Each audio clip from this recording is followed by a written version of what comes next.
Okay, ladies, let's get this party started. So first up, we've got jump squats, 2 sets of 15. So when you're doing these jump squats, make sure you're getting low into that squat, as low as you can go, and then push yourself off so it's a slight sumo stance. Press up, squat deep, jump up. Keep it going. These are a fantastic kickstart. So we're going to rest for just a few seconds, and then we're going to do one more set of those. So another set of 15 jump squats. So get yourself set up. Let's rock and roll. Make sure your pelvis is in a neutral position. I'm going to continuously kind of remind you of that, because oftentimes women will shift their pelvis, they'll tilt it up a little bit, so you end up arching your back, and you'll have a backache later, so just pay attention to that. So keep your jump squat nice and tight. We don't want sloppy jump squats. Keep it nice and tight. So we've got 15 of these, and then we're going to move on to some planks. So we're going to rest for a couple of seconds, and then we're going to take it to the floor. And we're going to do 2 sets of 10 planks. And what we're going to do is hold those planks for a count of 5. So when you get up into the plank, you're going to hold it for a count of 5. And then you're going to rest for a couple of seconds. And then we're going to go right back into it.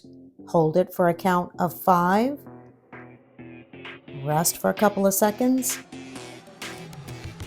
So when you're in the plank, in your head, count 1, 2, 3, 4, 5, and then rest a couple of seconds. Take it back into the plank, and while you're in the plank, think about pulling your elbows down and sort of inward toward your toes. So what that does is it creates kind of a little mini ab crunch when you're in that plank position, and you get almost double the work out of that single plank. So we're doing 10 of these, and 10 seems like a lot. But these are excellent for core stability and upper body strength as well. So keep it going. Rest a couple of seconds, get back into it. So in the next set, I'm going to show you a modified plank, so you'll have an alternative to this one as well. So rest for a couple of seconds and get back into it. Almost done with this set. So back into it. Hold it for a count of 5. Make sure you're in a nice solid plank position, so not piking your butt up in the air. Not sagging in the center either. So you want a nice solid plank. Hold that plank for a count of 5.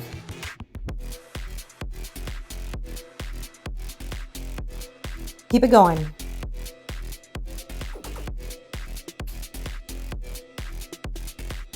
This is going to be a total of 50 seconds in the plank position for this set.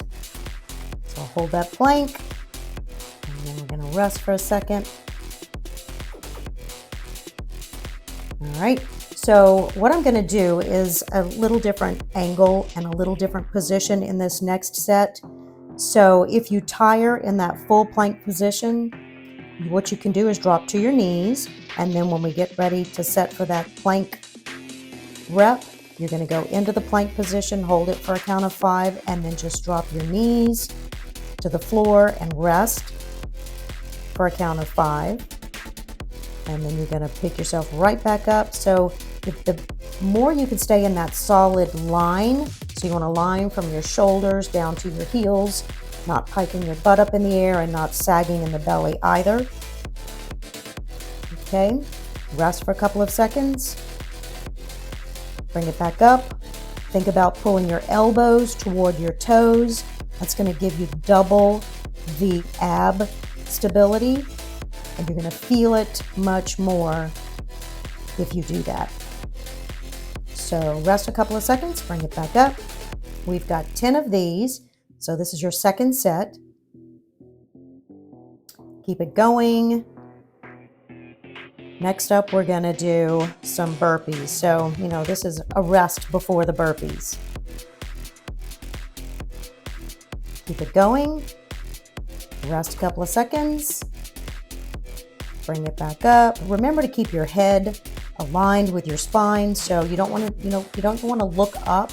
You're going to have some neck pain later if you do that. And you don't want your head hanging down either, because you'll have some neck pain later from that as well.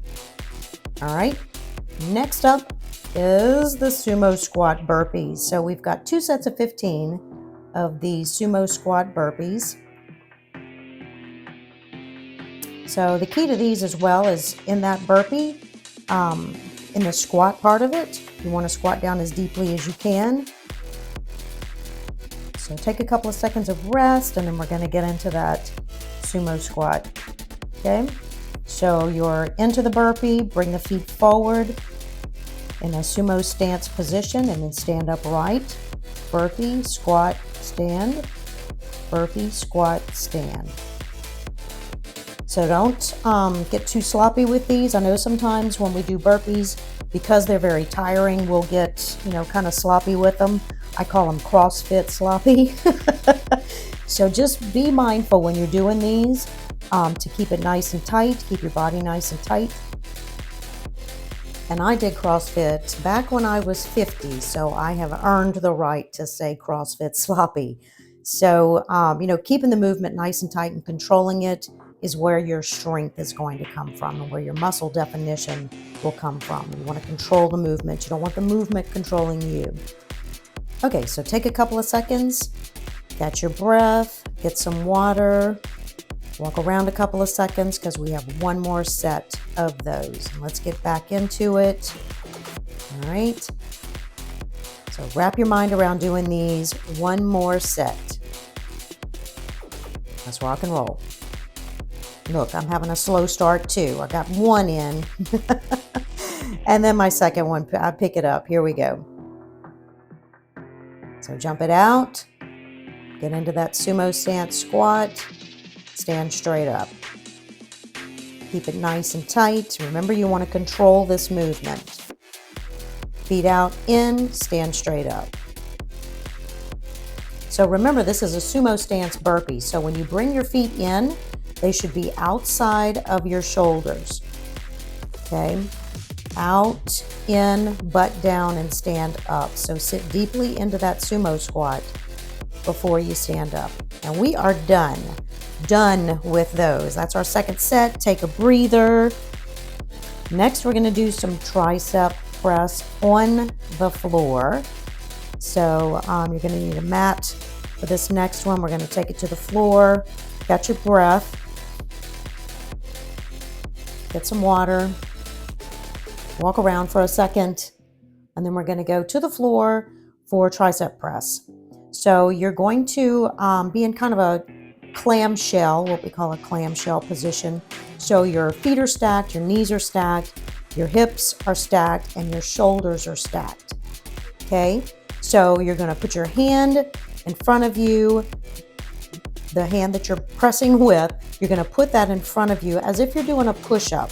So you want to have your hand pressed wide and flat on the mat, and think about pushing the floor away from you.